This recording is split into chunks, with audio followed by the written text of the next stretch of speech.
Nakikibahan kita sa may Rojas City, diri sa baybay nila, sa coastal area. Matiraw kita diri sa mga seafoods nila. Tama na sa Manila, baybay oh. So baras man, baras. Oh, baras, way bato.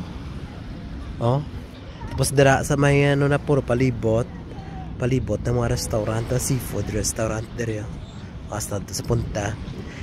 Sa punta, ang tawag na nga The Ruins na.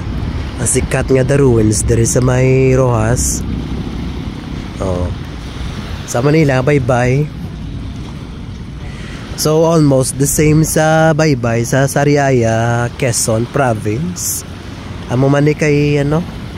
Baras Pino ang da baras. Tapos way bato-bato. Baras lang gid. Oh. Oh. Ngida baybay oh, nami tula tubig sa sinaw oh. Tapos may gamay itong island sa punta. Tapos may floating ano.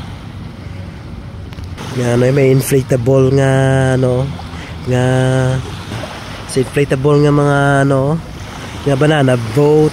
Dara dala do. Ano tawag na isa na? Oh, do baka-bangka.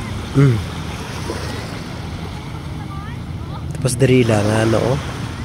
Nga may do ano to, may restaurant tos punta namin oh.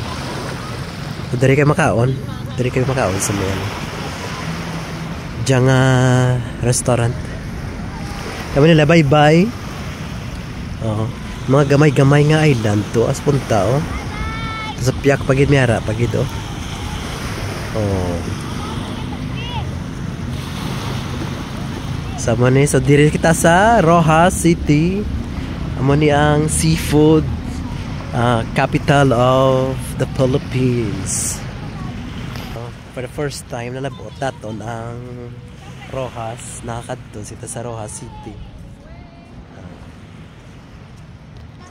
Sa Rojas City diri sa Bay Capiz.